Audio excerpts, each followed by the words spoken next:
Hello and welcome to Dave's Opinion Report, and today we are talking about a very sensitive subject, a subject that many of us avoid talking about.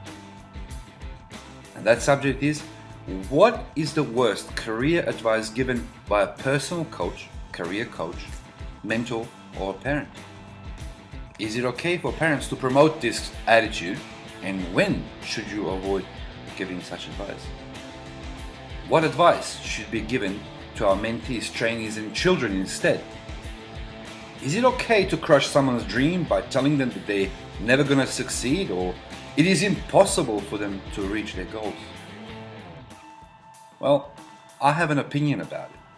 So, let's talk about it.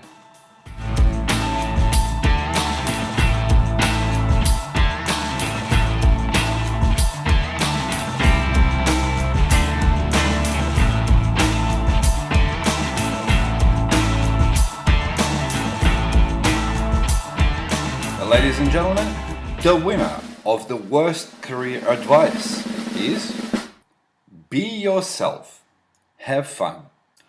In my opinion, be yourself, have fun is the worst career advice you can give as a career coach, mentor, or a parent.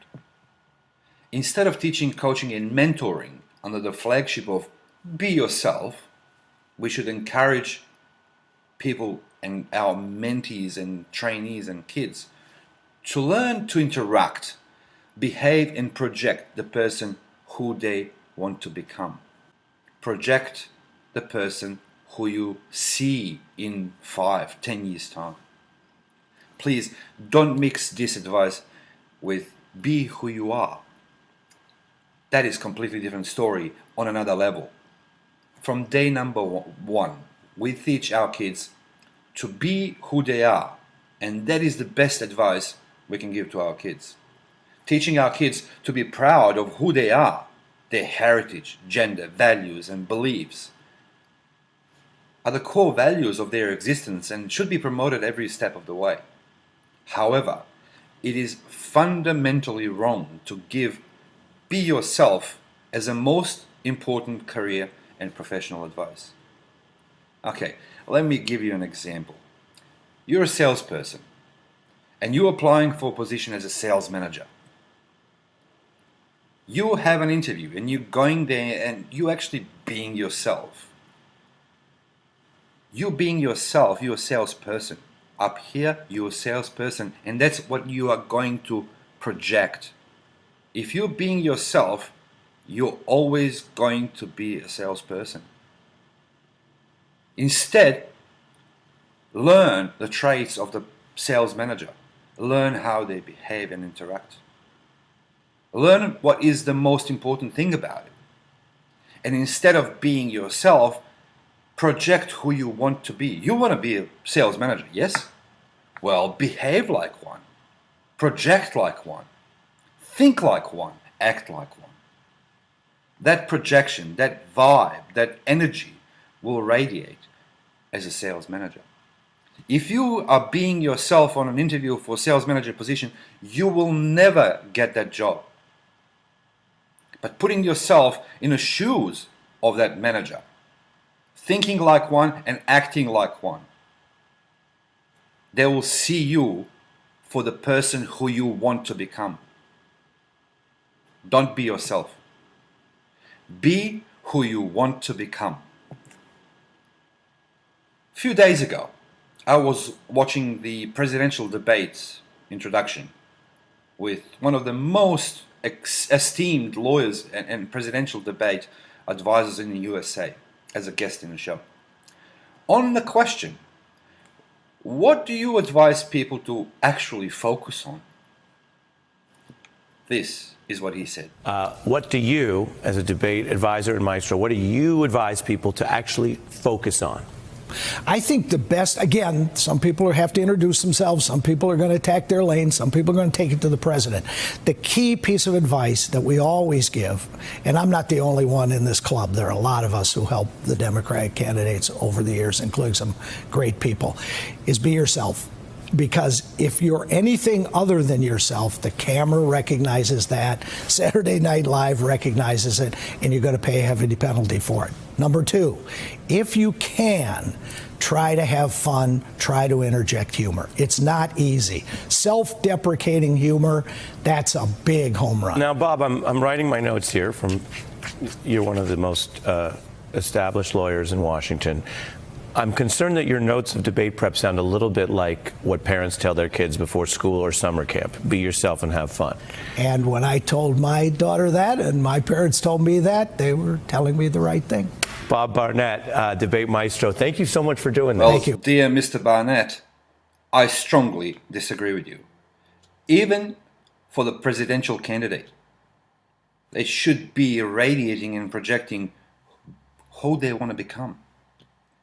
Be yourself is always who they're going to be.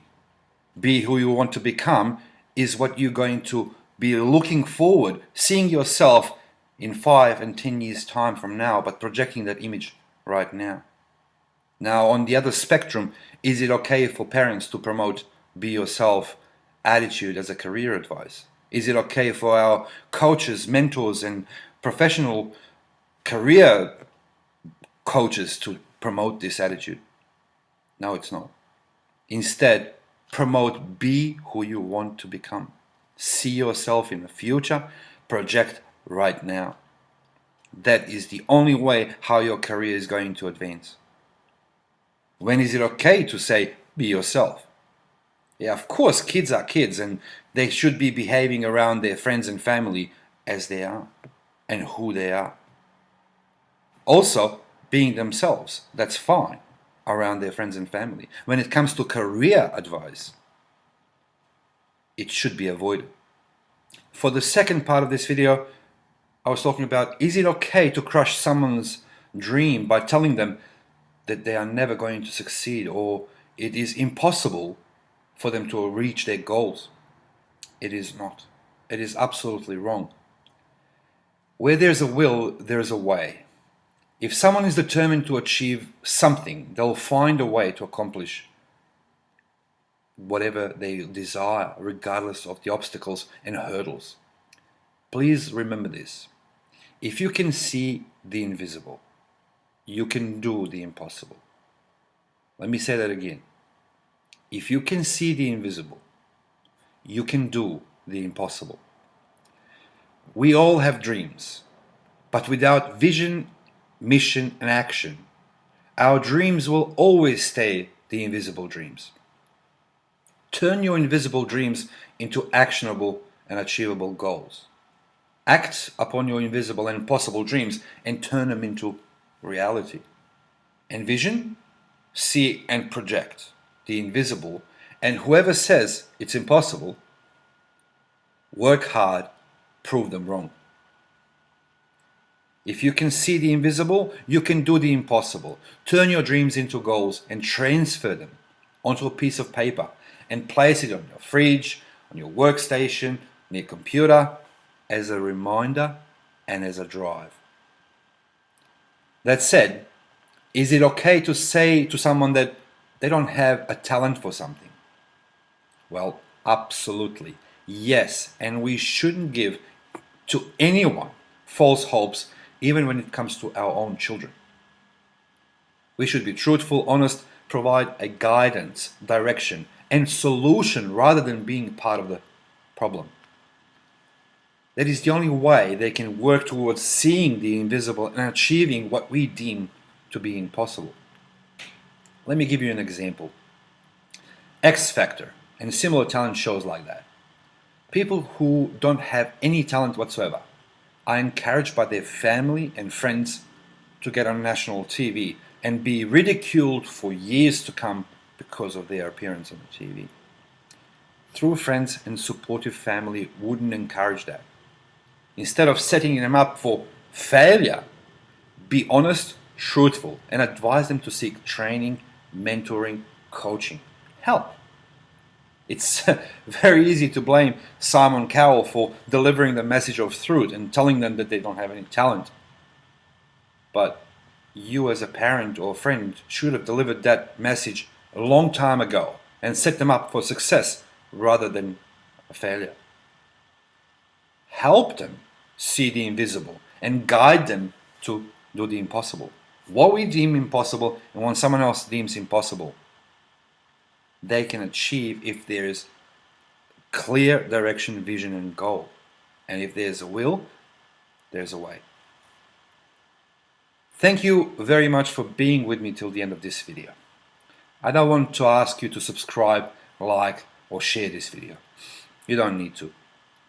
Instead, I urge you to encourage people, career-wise, to be who they want to become, rather than giving them advice of be yourself. And finally, I would like to ask you to guide and encourage people to see their invisible so they can do the impossible.